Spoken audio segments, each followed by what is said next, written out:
Selama 1 tahun, Menteri Kependudukan dan Pembangunan Keluarga WIHJ terus mendorong program untuk membangun keluarga kuat dan sehat, seperti program penurunan stunting yang membawa perubahan positif. Angka kasus di sejumlah daerah berhasil turun signifikan. Penanganannya dilakukan sesuai dengan kondisi daerah dan kebutuhan keluarga. Selain itu, berbagai inovasi hadir seperti program Genting, Tamasya, dan Gate untuk mendorong peran orang tua dalam membentuk keluarga tangguh. Menteri WIHJ juga meluncurkan aplikasi Super App Keluarga agar masyarakat mudah mengakses layanan konsultasi dan pemantauan gizi. Kerjasama dengan pemerintah daerah dan swasta terus diperkuat untuk menciptakan keluarga berkualitas menuju Indonesia Emas 2045.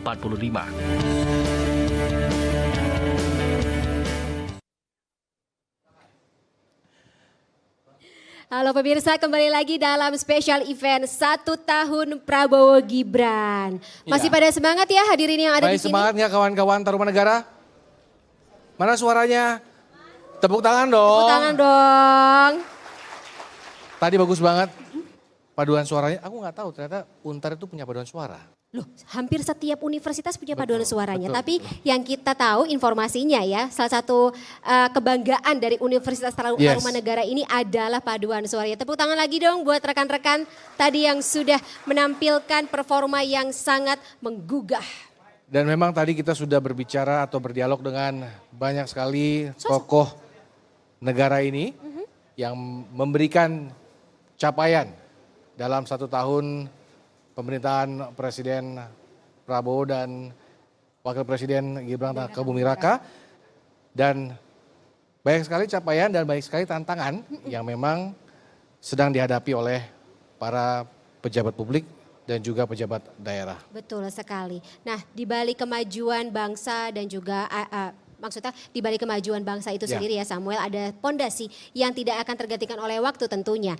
Dan sebagai institusi pertama dalam kehidupan setiap individu, tahu dong apa ya? Betul, tahu. Keluarga dong. Betul. Yang namanya keluarga ini kan menjadi salah satu wadah, kemudian juga dasar bagi bangsa dan juga negara ini untuk membangun, melakukan pembangunan, melakukan perbaikan, melakukan proses menuju kemajuan begitu ya Samuel. Betul, dan kalau aku ingin bertanya, ini kan mahasiswa semua nih, kita ingin berbicara terkait dengan keluarga seperti itu. Oke, udah ada yang berkeluarga belum? Udah ada yang berkeluarga belum? Belum dong, masih mahasiswa gimana sih Van?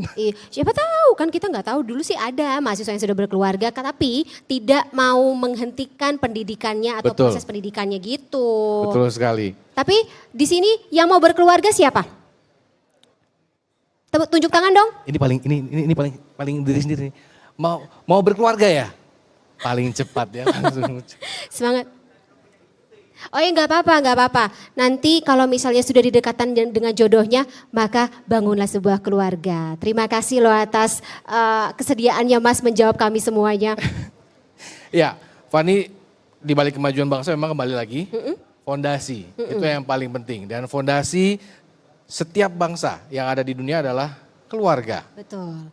Dan keluarga ini kan mempunyai peranan penting ya Samuel dalam membentuk sebuah karakter, kemudian juga bagaimana anak-anak atau orang dan anggota keluarga itu sendiri itu tetap sehat dan juga tentu saja bisa mensejahterakan masyarakat.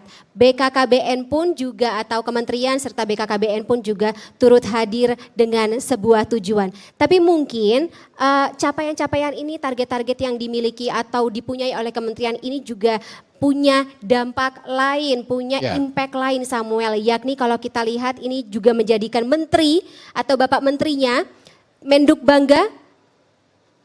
Ya, Menduk Bangga dan Kepala BKKBN ini menjadi 4 atau menduduki posisi keempat menteri terpopuler dalam Kabinet Merah Putih. Tepuk tangannya dulu dong teman-teman. Memang kita lihat Pak WIHJ memang seringkali turun ke masyarakat memberikan penyuluhan terkait dengan bagaimana membangun keluarga yang baik. Sakinah mawadah warohmah enggak? Sakinah mawadah warohmah untuk keluarga Indonesia, untuk membangun dan membentuk SDM-SDM unggul untuk Indonesia Emas 2045. Dan kita sambut Menteri Kependudukan, Menteri Kependudukan dan Pembangunan Keluarga Indonesia atau Kemenduk Bangga sekaligus Kepala BKKBN Bapak Wihaji. Akan berdialog dipimpin dengan pemimpin redaksi Garuda TV, Mbak Eli Hussein. Silakan. Silakan. Iya, Pak Menteri kayak sapa dulu nih adik-adik nih Mas Pak Menteri. Sudah dari tadi nungguin Pak Menteri hadir nih mereka. Sapa dulu mungkin Pak Menteri. Assalamualaikum, selamat pagi. Selamat pagi. Udah pada sarapan? Udah. Suara mahasiswa kok nggak lantang. Sudah pada sarapan? Biar tidak stunting. Lanjut, Mbak. Terima kasih adik-adik semuanya nih teman-teman dari mahasiswa Universitas Tarumanegara. Dari tadi nih Pak Menteri, mereka sejak pagi masih semangatnya masih sama kan adik-adik ya? Makasih. Nah, tadi kan kita sudah lihat ya pemaparan ini, saya menghadirkan menteri, tadi tuh nomor urut 3 loh, terpopuler. Setahun pemerintahan Prabowo Gibran, tepuk tangan ah. Yang penting kita kerja aja, sudah. kerja ya. Ya. Pak Menteri sebetulnya kan ini sudah ke beberapa kali ya kita dalam sesi bersama nih adik-adik. Jadi sebetulnya kadang saya merasa sebenarnya saya kurang bertugas nih sebetulnya. Karena panggungnya itu pasti sama Pak Menteri kita tuh selalu seru bersama Pak Wihaji. Ampun. Iya ini saya nggak ada kerjaan sebetulnya Pak Menteri. Saya pura-pura nanya aja ya. Ampun. Pak Menteri, ini kan Pak Menteri selama 1 tahun saya hafal sebetulnya memang apa aja yang sudah Pak Menteri lakukan dan dedikasikan selama 1 tahun ini. Nah, yang paling saya ingat tuh sebetulnya salah satunya itu tuh. Keluarga Gerakan Orang Tua Cegah Stunting. Tadi Pak Menteri sudah sampaikan, genting. Ini data Pak Menteri per 1 tahun ini ya, sudah 271.000 orang tua asuh dan ada 1,2 juta anak yang telah menerima manfaatnya tanpa menggunakan dana APBN. Siap. Cerita Pak Menteri ini mungkin ini menarik sekali soal program orang tua asuh ini. Karena bocoran saya juga punya orang tua asuh ketika saya kuliah. Siap, oke. Makasih Teh Eli. Teman-teman, anak-anak saya, mahasiswa, Kemenduk Bangga, Kementerian Kependudukan dan Pembangunan Keluarga ini nomenklatur baru kementerian. Dulu namanya BKKBN. Oleh Bapak Presiden, saya ditunjuk sebagai pembantu beliau yang menaikkan kelas. Dulu badan, sekarang menjadi kementerian. Urusannya 2, kependudukan dan pembangunan keluarga. Karena ditanya tentang genting, ada salah satu quick win kita namanya genting. Apa itu Pak Wihaji? Gerakan Orang Tua Asuh Cegah Stunting. Apa itu? Minimal membantu menyelamatkan generasi Indonesia masa depan. Kenapa? Teman-teman, sebelum saya menjelaskan sedikit bahwa stunting prevalensi kita di Indonesia per hari ini 19,8%. Artinya kalau ada 10 balita, 2-nya stunting. Artinya dia dalam tanda petik termasuk yang dalam hal ini tidak bisa menikmati seperti kita. Karena IQ-nya di bawah rata-rata, pertumbuhan badan, tinggi badan maupun berat badannya beda. Apa hubungannya dengan gerakan orang tua asuh cegah stunting? Karena itu kita bikin program itu bagian dari menjawab bahwa orang Indonesia ini paling dermawan sedunia. Pertama. Yang kedua, 66% orang dermawan ini tidak tahu siapa yang disumbang. Yang penting menyumbang saja. Iya. Karena itu gerakan orang tua asuh cegah stunting bagian dari empati dan partisipasi. Dan itu kelebihan bangsa kita ya. Dan tidak hanya yang beruntung, Ya. mereka kadang-kadang sesama orang yang belum beruntung tetapi juga siap menjadi orang tua asuh. Berapa Pak Wihaji per hari ini teman-teman? Kita sudah punya anak asuh sekitar 1,2 juta warga negara Indonesia yang kita kasih support baik asupan gizi maupun non nutrisi. Asupan gizi itu dalam kerangka menjawab bahwa sebab stunting karena asupan gizi, maka kita kasih asupan gizi. Tetapi ingat ada sebab stunting yang lain. Pernikahan dini, teman-teman, itu bagian dari yang menyebabkan stunting. kemudian tidak ada air bersih menyebabkan stunting, tidak ada sanitasi dan MCK menyebabkan stunting. Karena itu dari 1,2 juta yang sudah kita tangani, salah satunya adalah masalah edukasi. Karena penting teh, ada beberapa daerah, Betul. Pak Wihaji, kalau nggak saya nikahkan, nggak saya kawengkan, istilah Manadonya, nanti zina Pak Wihaji. Terus gimana? Ya sudah saya nikahkan saja. Padahal umurnya 14 tahun, 15 tahun. Teman-teman, menurut dokter umur segitu di bawah 19 tahun, kepastian stuntingnya tinggi. Karena itu harapan kita salah satunya supaya ini bisa terjawab bahwa ayo kita edukasi. Kemudian ayo kita kasih bantuan yang lain tanpa melibatkan APBN. Pak Wihaji kan sudah ada MBG. Ya, alhamdulillah atas perintah Presiden, hari ini saya diminta untuk supporting BGN khusus nangani MBG B3. B3. Apa itu Teh Heli?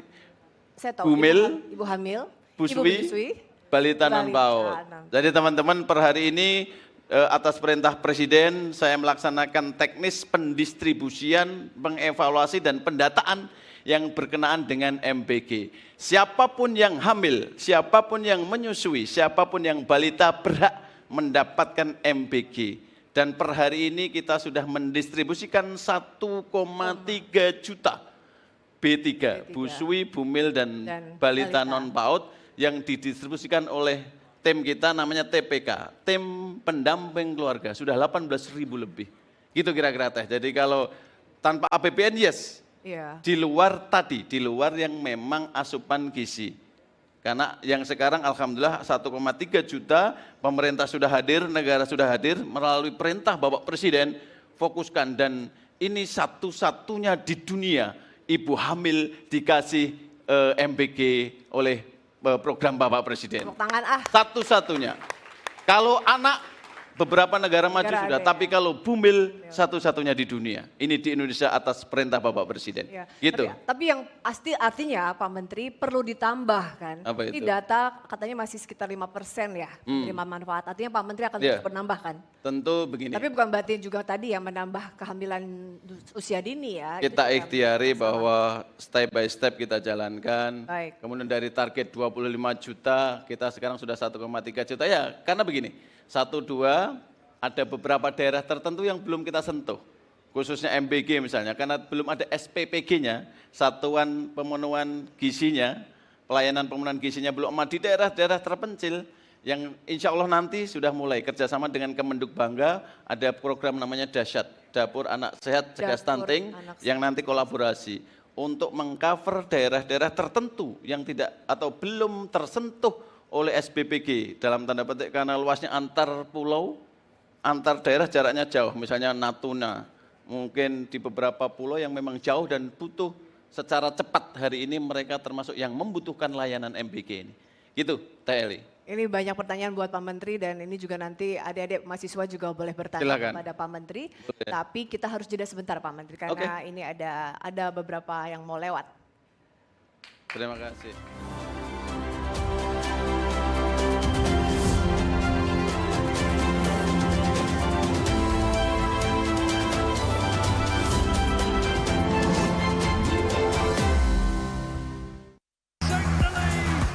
Update terbaru dari dunia olahraga terkini dari nasional dan internasional. Pertandingan nomor 200 meter, di mana para atlet Garuda Sport 8 hanya di Garuda TV. Papamu kapan pulang? Yeay! Suamimu kapan pulang? Lusa, Mah. Kamu nggak jemput? Mama nanya mulu deh.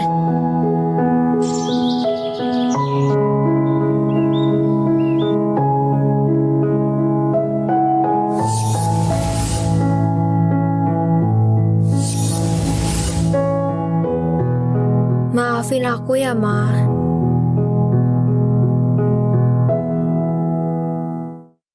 Ikuti langkah Presiden dan para pemangku kepentingan di kancah kerjasama internasional. Tahun atas tuduhan korupsi dan penyalahgunaan Dunia Kita, setiap Jumat pukul 4 sore hanya di Garuda TV. Ribet ya kalau anak lahirnya berdekatan. Ya udah, kita konsultasi ke puskesmas ya. Ke Rencanakan punya anak, hindari 4T. Terlalu muda, terlalu tua, terlalu dekat, dan terlalu banyak. Gunakan MKJP sesuai keinginan Anda. Pasti efektif, pasti praktis, dan pasti ekonomis. Punya anak tanpa rencana bisa jadi bencana. Berbagai peristiwa penting terjadi sepanjang hari. Kasus jam isu terhangat langsung dari lapangan. Laporan 8. Setiap hari hanya di Garuda TV.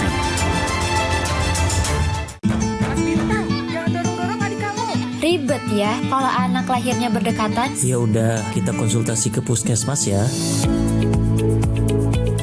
Rencanakan punya anak, hindari 4T. Terlalu muda, terlalu tua, terlalu dekat, dan terlalu banyak. Gunakan MKJP sesuai keinginan Anda. Pasti efektif, pasti praktis, dan pasti ekonomis. Punya anak tanpa rencana bisa jadi bencana. Kolaborasi teknologi canggih dari darat, laut, hingga udara di medan pertahanan negeri. Garda Dunia, hanya di Garuda TV. Hai, gue Dara. Jadi sepupu gue, ortunya tuh nikah muda. Setelah besar, gue baru tahu kalau dia itu stunting. Menikah muda menyebabkan kematian ibu dan bayi. Rahim ibu belum tumbuh sempurna. Saat melahirkan, jalan lahir bayi bisa sobek. Emosi juga masih labil, sering terjadi KDRT, hingga banyak terjadi perceraian. Bilangin ke ortu lu, jangan nikahin anaknya yang masih remaja. Nikah muda itu bahaya. Nggak bikin apa? Bahaya.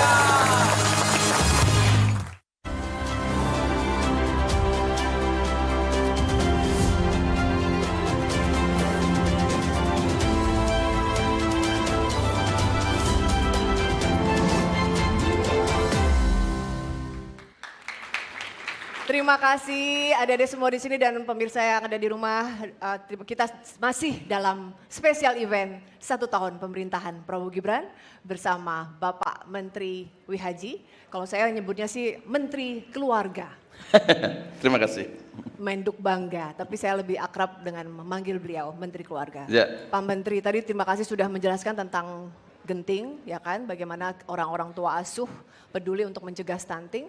Ada hal yang juga menjadi isu kita sebagai orang tua. Saya juga orang tua, anak saya 3, 2 udah kuliah. Pak Menteri, ayah ada sebetulnya, sosok ayah di rumah ada. Tapi sosial media itu sekarang tuh jadi sarana anak-anak Gen Z atau adik-adik kita tuh curhat. Bagaimana sebetulnya ia ada tapi tidak berperan sebagai ayah. Atau sekarang disebut fatherless era. Bahkan ada 20% Pak Menteri yang sesuai data bahwa fatherless ini betul-betul sedang dihadapi oleh anak-anak kita. Ini kan mempengaruhi pola asuh anak-anak kita Pak Menteri. Ya. Terima kasih. Teman-teman, mohon maaf saya berdiri kalau ngomong ayah ini karena saya seorang ayah. Ayah ini ibu. Kementerian saya ini disiapkan oleh Bapak Presiden sebagai Kementerian Negara Maju. Karena yang kita urus ini manusia.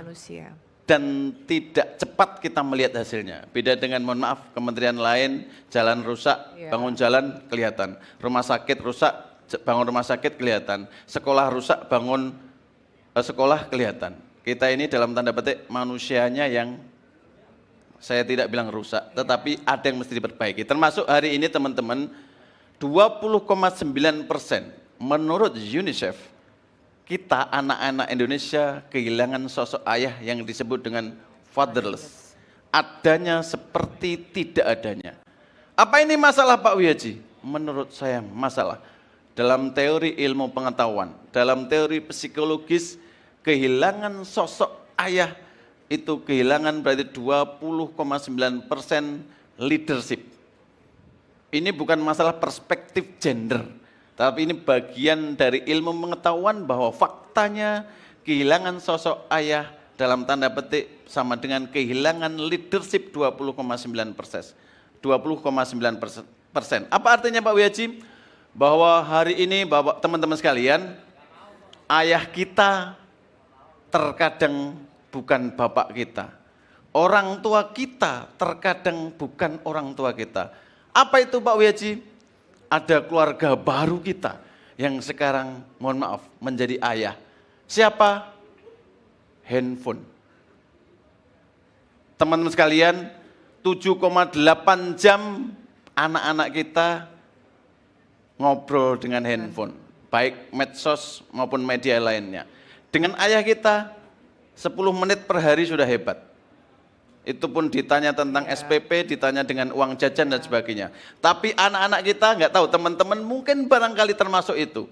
Sebenarnya rindu sosok ayah yang hari ini mohon maaf, kita lebih banyak ngobrol dengan handphone. Apa hubungannya Pak Wihaji? Sangat penting membentuk leadership, membentuk karakter tentang beberapa hal yang menurut teori psikologis ini penting kehadiran sosok ayah. Pertanyaannya, Pak Wihaji, saya anak yatim, ayahnya nggak ada gimana? Saya bilang ini sosok ayah. Karena itu penting bahwa keluarga baru ini kalau nggak hati-hati nanti bisa mempengaruhi kita. Pak, apakah Pak Wihaji anti handphone? Enggak. Wihaji suka handphone, Wihaji suka gadget. Tapi jangan sampai teknologi mengatur kita. Kita harus pandai mengelola. Yang kedua, ini penting juga, teman-teman, hari ini termasuk persoalan generasi masa depan, 71.000 perempuan Indonesia menginginkan child free. Apa itu Pak Wihaji? Pengen menikah tapi tidak pengen punya anak. Ada yang child free? Ada, 1. Terus ada yang ada lagi 2, 3, oh, sudah mulai 4, 5. Ini fakta. 71.000 perempuan Indonesia dan di dalamnya ada anak-anak untar yang child free. Apa Pak Wihaji? Secara kemanusiaan saya menghormati. Secara Wihaji sebagai manusia saya menghormati. Tapi sebagai menteri saya punya kewajiban. Ada something wrong. Ada kecemasan, ada ketakutan. Nanti saya tanya, kira-kira teman-teman itu kenapa pengen child free? Takut ekonomikah? Punya persoalan psikologiskah? Punya persoalan biologiskah? Atau terlalu rumitkah punya anak? Tapi sebagai menteri, bahwa generasi masa depan itu mesti lahir dari keluarga. Apa hubungannya Pak Wihaji? Saya bisa membayangkan teman-teman nanti bisa belajar bagaimana pertumbuhan penduduk di Jepang. Bagaimana pertumbuhan penduduk di Korea Selatan, bagaimana pertumbuhan penduduk di negara-negara maju dalam tanda petik bisa min. Ini kalau terjadi dalam 30 tahun ke depan, agak menjadi masalah baru. Tapi kan negara harus hadir Pak Wihaji, pemerintah harus hadir. Karena itu kita punya program 2 tadi. Yang pertama, Gerakan Ayah Teladan Indonesia untuk menjawab 20,9% tentang kehilangan sosok ayah. Kemudian saya punya program namanya Tamasya. Taman Asuh Sayang Anak, untuk memastikan Pak Wihaji, saya ini jadi wartawan, mau nikah, setelah nikah saya keluar dari wartawan. Saya kerja di perusahaan, setelah menikah saya keluar dari perusahaan, padahal saya pengen tetap kerja, nanti anaknya gimana?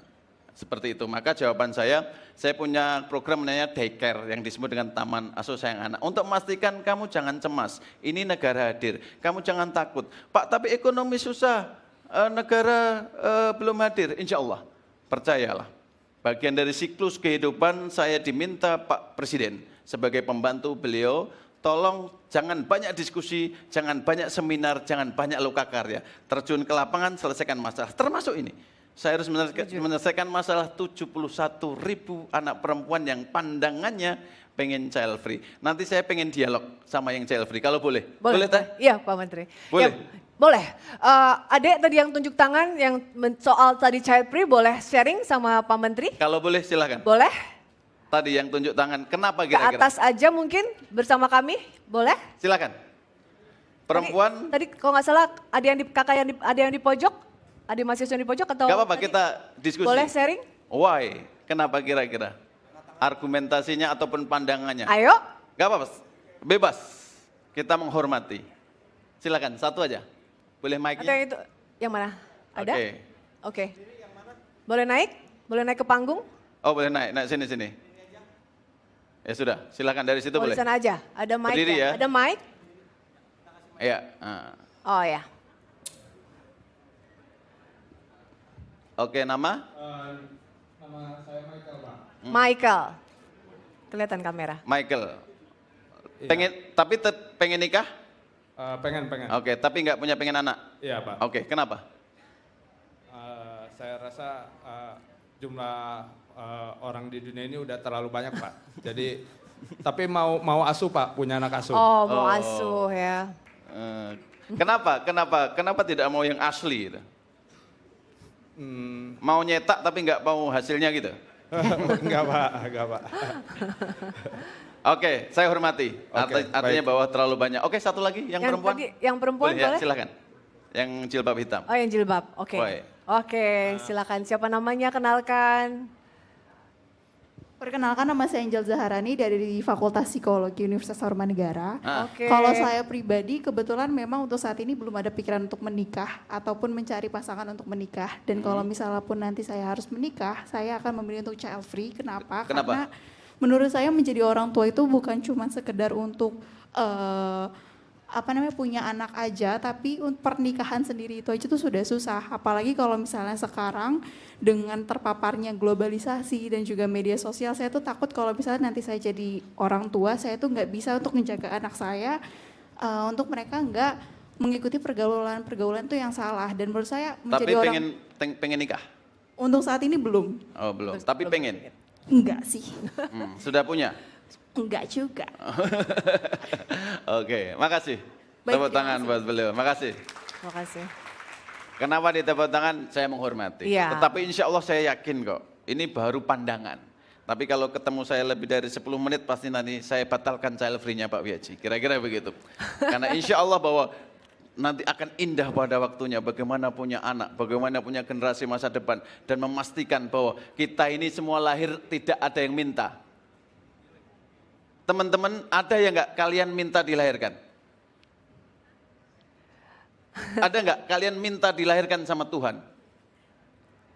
Apa artinya bahwa karena kita ini tidak minta dilahirkan, semuanya given dari Tuhan, apa hubungannya Pak Wihaji? Sudah.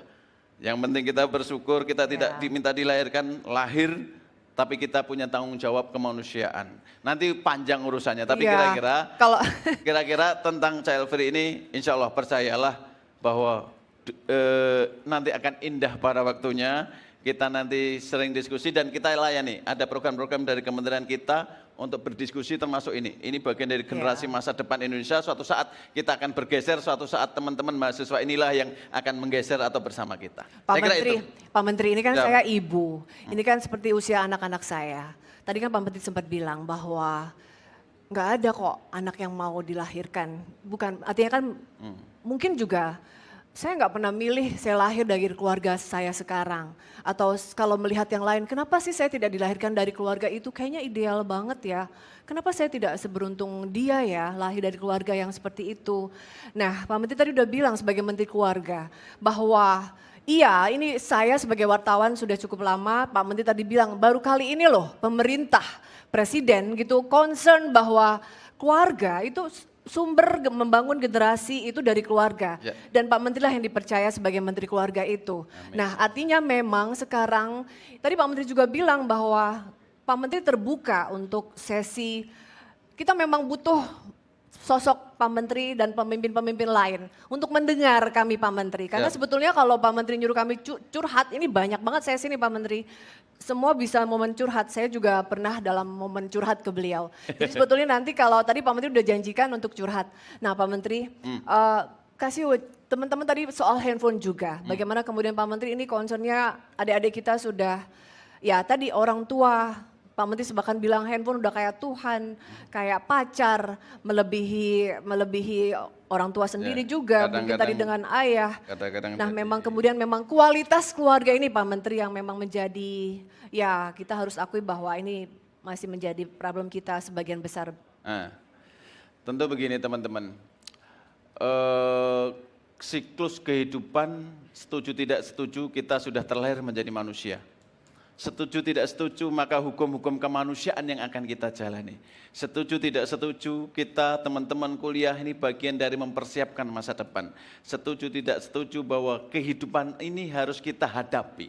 Maka saya tentu diperintah oleh Bapak Presiden untuk menyiapkan generasi. Salah satunya mulai dari hulu sampai hilir. Memastikan anaknya tidak stunting. Setelah tidak stunting memastikan dapat pola asuh.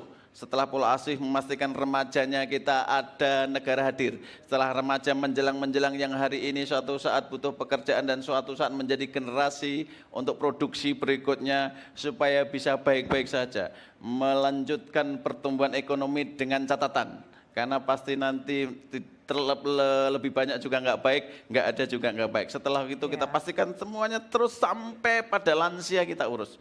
Apa umumnya Pak Wihaji? Termasuk tadi, mohon maaf teman-teman, kenapa saya fokus untuk masalah keluarga baru kita itu, yang namanya handphone.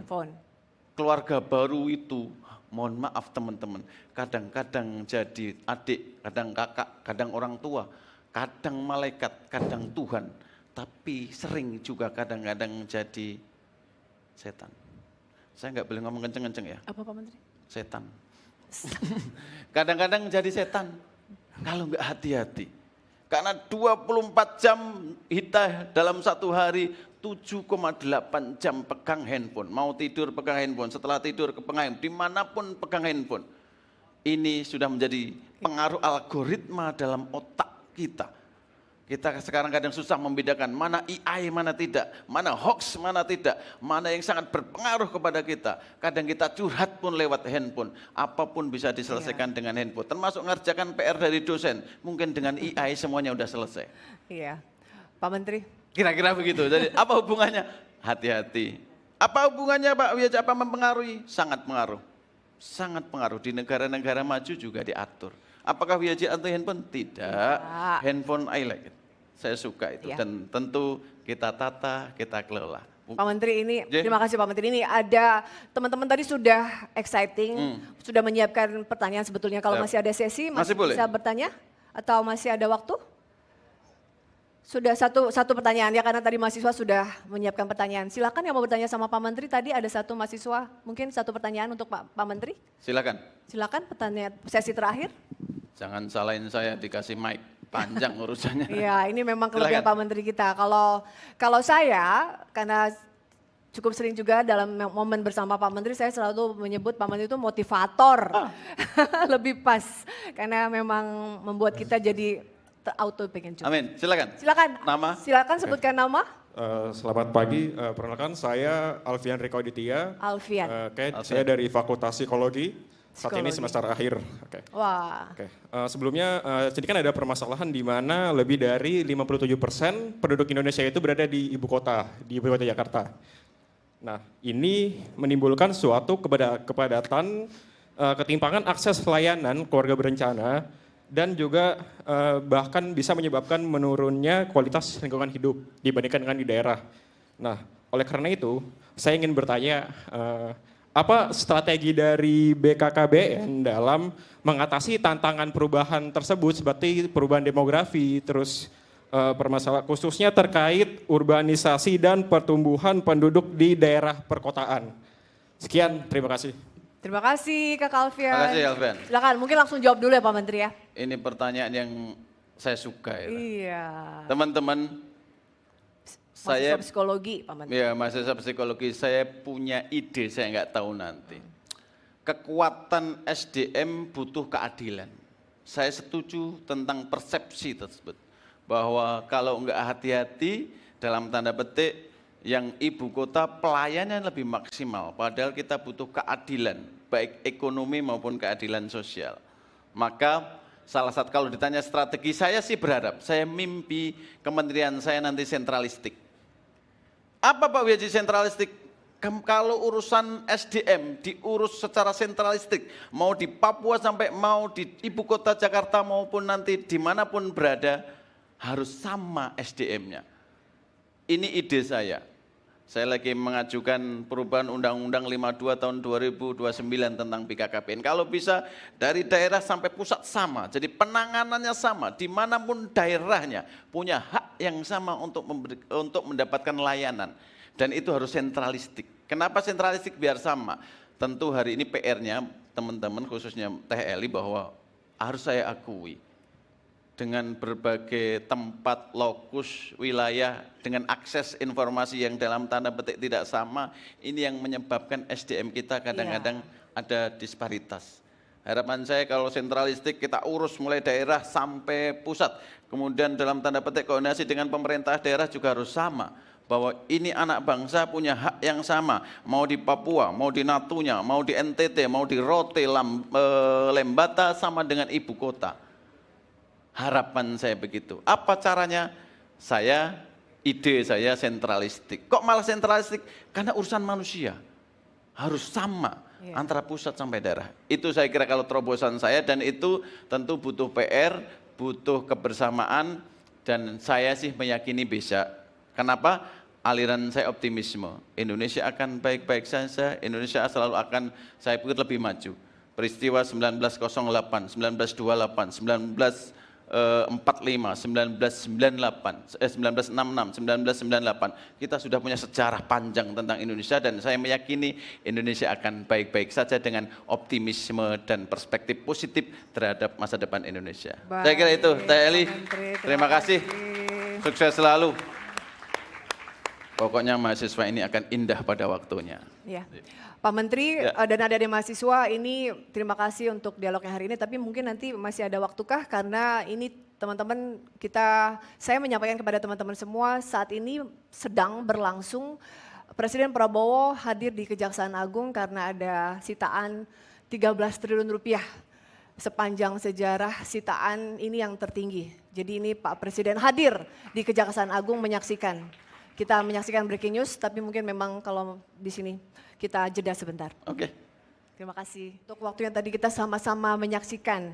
Tadi Pak Presiden kita sampaikan 13 triliun itu sama seperti bisa membangun 8.000 sekolah yang saat ini perlu direnov, Pak Menteri. Teman-teman tadi Pak Menteri sudah sampaikan soal bagaimana pemerataan. Pemerataan ini tentu saja kita mungkin di Jakarta adik-adik punya fasilitas yang lengkap. Sementara adik-adik kita yang di daerah-daerah, Pak Menteri, sangat membutuhkan bantuan seperti ini. Tadi memang ini pertama kalinya Pak Prabowo sepertinya menyaksikan langsung bagaimana sitaan 13 triliun di Kejaksaan Agung, dan tadi beliau sampaikan ini bertepatan juga dengan peringatan 1 tahun pemerintahan Prabowo Gibran dan menjadi tanda-tanda yang baik. Pak Menteri, kita lanjutkan kembali Pak Menteri. Ini masih ada sesi kita, karena tadi Pak Menteri juga sebetulnya masih ada, adik-adik tadi saya tahu masih punya pertanyaan sepertinya buat Pak Menteri. Boleh kita kasih pertanyaan lagi? Tadi adik-adik yang ketunda mungkin mau bertanya kepada Pak Menteri Wihaji, boleh? Ada, boleh tunjuk? Tadi sudah, oke silakan. Sebutkan nama. Masih ada? Fakultas ya, iya Pak Menteri ini. Silakan. Karena Pak Menteri tadi sudah bilang, sesi curhat, ini momennya untuk mereka adik-adik kita curhat. Siap. Silakan. Pak Menteri mau duduk nggak? Enggak. Oke. Silakan sebutkan nama Pinjam mic. dan fakultas.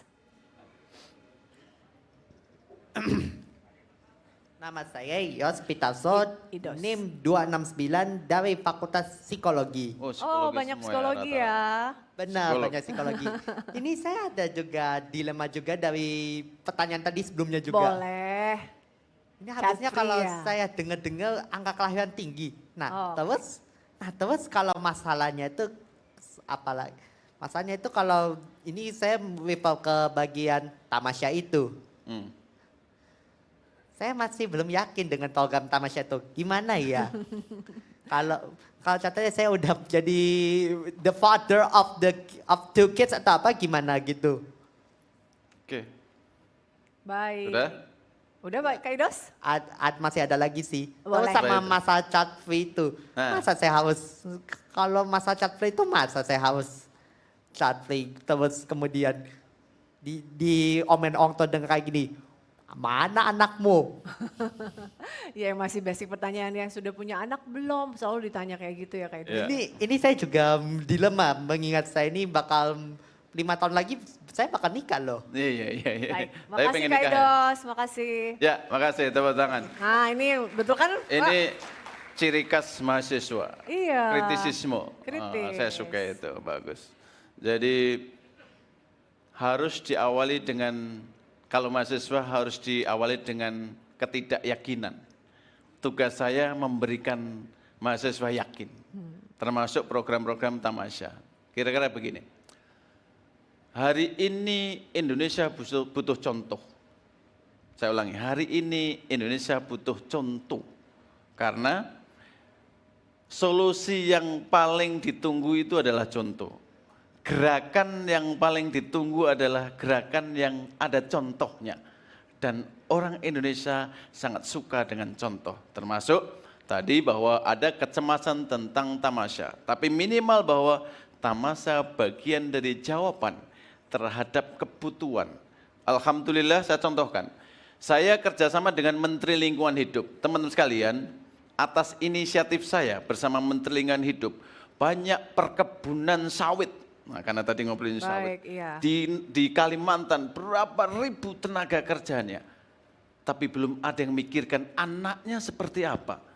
Karena itu saya minta kepada Menteri Lingkungan Hidup, Pak Menteri tolong tamasya bagian dari program. Siapapun perusahaan yang akan mendapatkan proper dari Menteri Lingkungan Hidup, syaratnya harus ada tamasya. Alhamdulillah. Hari ini perkebunan sawit di masing-masing titik, di situ ada pekerja disiapin taman asuh sayang anak atau daycare. Biar anaknya juga mendapatkan hak suatu saat ini menjadi generasi masa depan. Bapak ibunya oke, pekerja sawit, metik sawit. Tapi anaknya juga dikasih kesempatan untuk mendapatkan hak pengasuhan anak. Jangan sampai gara-gara itu nggak dapat. Itu contoh saja, termasuk tadi child free dan sebagainya. Tentu kecemasan saya hormati. Harapan saya bahwa termasuk tadi, nanti gimana ke depan, saya gimana, anak dan sebagainya. Tentu kita menghormati kecemasan itu teh. Harapan saya bahwa kecemasan ini pemerintah harus jawab. Termasuk memastikan bahwa insya Allah ada masa depan yang cerah. Nanti saya akan closing statement untuk menjawab suasana kebatinan hari ini. Karena ini banyak psikolog ya, nanti saya pasti pendekatannya pakai psikologis saja. Iya, karena tadi Pak Menteri begini ya, tadi kan Pak Menteri bilang bahwa ini kayak topik child free ini sepertinya menarik nih Pak Menteri. Asik, saya ya? melihat ada pada antusias ya terkait ini, kayaknya memang mereka meng-highlight. Jadi gini Pak Menteri, tadi Idros juga bilang gimana anaknya gitu kan. Bahkan sebenarnya kan kalau di sosial media itu kan banyak juga kita sudah semacam bikin gerakan bahwa gimana sih, bisa nggak sih jangan lagi bertanya sudah nikah belum, anak sudah punya anak berapa. Itu kan pertanyaan-pertanyaan sekarang tuh sudah dirasa sudah tidak tepat lagi. Sudah tidak tepat lagi ditanyakan. Dan juga tadi Pak Menteri bilang bahwa child free adalah hak kita semua sebagai manusia, ya kan? Sebagai makhluk ciptaan Tuhan. Kalau child free adalah hak. Tapi Pak Menteri bilang menghormati. Tapi Pak Menteri, walaupun tadi Pak Menteri bilang, ya mungkin memang butuh sesi sehingga kemudian Pak Menteri bisa mungkin membuat mereka kemudian, oh ternyata iya ya, tidak harus child free gitu. Artinya memang pemerintah ingin bahwa fenomena ini tidak makin besar. Gitu. Iya, sederhana. Kita bayangkan sekarang, 30 tahun ke depan tidak ada orang yang melahirkan. Apa yang terjadi? Lost generation ya, putus. Bubar negara kita. Misalnya ya, 30 tahun ke depan, yang sekarang umur 70 sudah dipanggil sama Tuhan. Yang umur saya mungkin anggaplah tua. Yang umur yang sekarang ini 30 tahun rata-rata ini berapa? Adik-adik ini rasanya ini 22 ya, 21 ya? 19 atau 20 ya, lah, 19 ya? 20 ya. 19 tambah 30? Iya kayaknya ya. 49 tahun. Tapi 30 tahun ke depan tidak ada mahasiswa, tidak ada siswa. Karena nggak ada yang, mohon maaf, tidak ada yang melahirkan. Apa hubungannya Pak Wiyaji? Tentu masa depan Indonesia tergantung generasi. Hari ini negara-negara maju pusing tentang population. Bagaimana mensubsidi supaya ayo kamu punya keturunan kira-kira gitu. Hari ini berapa Pak Wiyaji TFR kita total fertility rate-nya masih aman? 2,1 Ibu. Rata-rata perempuan Indonesia punya anak 2, rata-rata 2,1. Di Jakarta sudah 1, di Jakarta sudah 1,8. Khusus Jakarta. Di Jawa Tengah, di Yogyakarta, di Sulawesi Selatan sudah 1, Baik. Tentu ini PR, karena itu yang terakhir mau saya sampaikan. Teman-teman, saya mau menyambung tadi sampaikan Bapak Presiden. Unit terkecil sebuah negara itu adalah keluarga. Saya ulangi, unit terkecil sebuah negara itu keluarga. Ada keluarga, ada RT, ada RW, ada desa, ada kecamatan, ada kabupaten, ada provinsi, ada negara. Apa hubungannya? Kalau keluarga ini baik-baik saja, insya Allah negara ini baik-baik saja. Termasuk korupsi. Dimulai dari mana? Dari situ. Maka keyakinan saya, kita perbaiki unit keluarga ini. Kalau ini baik-baik saja, insya Allah masa depan Indonesia akan baik-baik saja. Tentu negara harus hadir, pemerintah harus hadir. Itu teh. Karena itu Pak Presiden, terima kasih menjadikan badan menjadi kementerian dan beliau sangat fokus dan concern tentang generasi. Termasuk hari ini bagaimana menjadikan dulu kita badan menjadi kementerian bagian dari bara. Fokus beliau bahwa ini kementerian penting, ini kementerian negara maju. Teman-teman, negara-negara maju yang diurus itu sekarang yang begini-begini. Termasuk, mohon maaf, ada negara-negara Eropa yang sering saya sampaikan. Ada namanya 6 menteri kebahagiaan. Karena urusan yang hari ini, teman-teman yang hadir, saya pikir urusannya sudah bukan dalam tanda petik, sudah urusan begitu. Nyaman, bahagia, asik, karena urusannya sudah itu lagi, di atas urusan ekonomi. Karena teman-teman yang hadir mahasiswa, mahasiswa itu siswa yang maha, di atas rata-rata, dan tidak semua bisa seperti teman-teman. Ada anak bangsa yang tidak bisa atau belum bisa seperti teman-teman. Karena itu harapan kita bahwa insya Allah ini bagian dari ikhtiar, insya Allah Presiden sangat fokus dan saya berkewajiban melaksanakan perintah beliau bahwa bagaimana untuk hilirisasi dalam tanda petik, urus manusia dari calon pengantin sampai lansia. Ini termasuk nanti catin, yang catin, baik yang punya keyakinan maupun kepercayaan child free juga catin. Apa Pak Wihaji catin? Calon pengantin. Amin. Tuh Pak Menteri Mas. Ya insya Allah sih kalau Untar ini alumni Untar Bu, rata-rata madece, masa depan cerah. Madece, Top, Untar. Madece, masa depan cerah ya. Kelihatan dari aura wajahnya keren. Saya kira itu, nanti saya closing statement kalau memang cukup. Ya, Pak Menteri, sebetulnya gini, mungkin ini sudah mau menjelang, Pak Menteri masih ada waktu sebetulnya untuk silakan, boleh, ngobrol. Namanya kalau dikasih waktu layar Pak Menteri itu bisa kurang-kurang waktu ya. Masih. Nah Pak Menteri, tadi Pak Menteri sudah sampaikan, sebetulnya kan memang isu ya yang bagaimana kemudian dari keluarga Pak Menteri. Keluarga kehilangan sosok. Nah adalah Menteri kita ini Pak Wihaji, bagaimana kemudian Pak Menteri kita, pemerintah itu ikut kita, bisa masuk kita di keluarga gitu ya Pak Menteri ya. Bahwa kemudian bagaimana, kan Pak Menteri sekarang ini adalah adik-adik itu sekarang tuh isunya adalah kami tuh butuh, ya kalau memang handphone sudah sedemikian, ya kadang kan searah ya, 7 jam mungkin dengan handphone, tapi kami tuh sebenarnya butuh teman curhat. Adik-adik tuh butuh untuk semacam konseling gitu Pak Menteri. Nah apakah juga untuk teman-teman mahasiswa ini dari Kementerian Pak Menteri itu bisa juga ada sesi konseling buat adik-adik mahasiswa seperti itu Pak Menteri? Ada, jadi kita ada direktorat yang menangani bina keluarga remaja. Ini bagian dari dalam tanda petik umur 10 sampai 24 tahun. Masih bisa dong ya? 10 sampai 24 tahun yang kita sebut dengan generasi berencana atau genre. Inilah teman-teman ada 3 isu untuk penanganan genre di umur mahasiswa ini sampai nanti 24. Rata-rata pasti nggak sampai 24 sudah selesai. Apa itu? Ada 3 isu tentang isu-isu remaja ini. 1, jangan melakukan pernikahan dini. Karena ini sumber, mohon maaf, masalah bisa stunting, bisa persoalan kesehatan mental, bisa kesehatan ekonomi isi kantong, juga kesehatan reproduksi dalam tanda petik, karena tadi stunting. Jadi banyak masalah kalau pernikahan dini. Yang kedua, jangan melakukan seks bebas.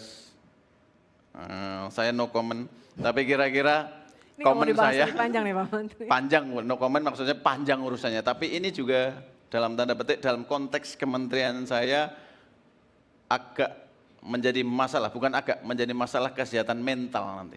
Dan kesehatan lain-lainnya, termasuk juga kesehatan fisik dan termasuk kesehatan lainnya. Yang ketiga yang tidak kalah penting adalah, ini juga agak lumayan, jangan nafsah, narkoba. 3 isu inilah yang di usia 10 sampai 24 tahun ini agak lumayan. Kalau masyarakat perkotaan mungkin ini, 2 ini, seks bebas dan nafsah. Tapi kalau mohon mohon maaf, di beberapa provinsi ada ini, yang namanya pernikahan dini. Apa Pak WJ ke depan? Adakah ruang konsultasinya? Ada, termasuk hari ini saya menciptakan super app berbasis AI yang nanti menjawab beberapa pertanyaan yang hari ini menjadi kecemasan para remaja, para mahasiswa. Kenapa AI hari ini luar biasa? Nanti saya bikin super app berbasis AI yang ya isinya ada sedikit avatar juga lah. Biar nanti hari ini yang disenangi mahasiswa itu tidak membaca. Mahasiswa senangnya mendengar dan melihat. Maka yang dicintai adalah audio visual. Teman-teman ini suruh membaca agak berat. Membaca situasi iya. Tapi yang paling suka adalah mendengar dan melihat. Di mana cara menjawabnya? Gadget. Itulah tempat mendengar dan melihat. Tidak suka membaca. Dan karena itu saya bikin layanan yang sifatnya mendengar dan membaca, super app berbasis AI dengan nanti beberapa avatarnya. Itu Teh, bagian dari yang kita layani, bagian dari remaja maupun mahasiswa yang umurnya 24 tahun ke bawah. Nanti kalau 24 tahun ke atas ada layanan lagi, karena sudah masuk catin tadi. Baik, itu ya Pak Menteri bahwa negara hadir adik-adik buat kita. Jadi ya kan Pak Menteri, kita harus positif bahwa kalau kita punya tadi bisa konseling dan lain-lain ya. Pak Menteri ini udah mau jelang akhir, Pak Menteri boleh berikan closing statement lalu kita tutup acara ini. Silakan Pak Menteri. Terima kasih. Setuju tidak setuju, teman-teman akan menjadi generasi penerus bangsa Indonesia. Setuju tidak setuju, suatu saat kita akan bergeser. Setuju tidak setuju, pasti teman-teman akan menjadi generasi masa depan. Dan dimulai dari mana? Dimulai dari keluarga. Karena setuju tidak setuju, nanti mungkin akan berkeluarga. Apa hubungannya? Karena keluarga adalah unit terkecil dalam sebuah negara. Maka insya Allah kalau unit keluarga ini baik-baik saja, negara akan baik-baik saja, dan percayalah Indonesia akan baik-baik saja dan akan indah pada waktunya. Saya kira itu. Terima kasih. Bapak WH Menteri Pendudukan dan Pembangunan Keluarga Menduk Bangga dan Kepala BKKBN sudah sharing bersama kami dari 1 tahun peringatan pemerintahan Prabowo Gibran di kampus tercinta Universitas Tarumanegara. Terima kasih adik-adik. Baik, terima kasih. Terima kasih Mbak Eli, Pak Menteri. Tahan sebentar, kami akan memberikan Piala Adipraya kepada Bapak Wihaji yang akan diberikan oleh Pak Menteri. Ini kita sebut semacam apresiasi atas pengabdian Pak Menteri selama 1 tahun. Oh, siap, terima kasih. Terima kasih, ini bukti apresiasi sebagai bentuk dedikasi. Kami sebut Adipraya. Terima kasih. Terima kasih Pak Menteri. Siap. Thank you. Sukses selalu untuk Garuda TV, keren. Terima kasih, dan kampus Untar tercinta. Dan kampus Untar luar biasa. Baik. Terima kasih Bapak Menteri dan juga Mbak Eli Husin. Dipersilakan ke tempat duduk kembali.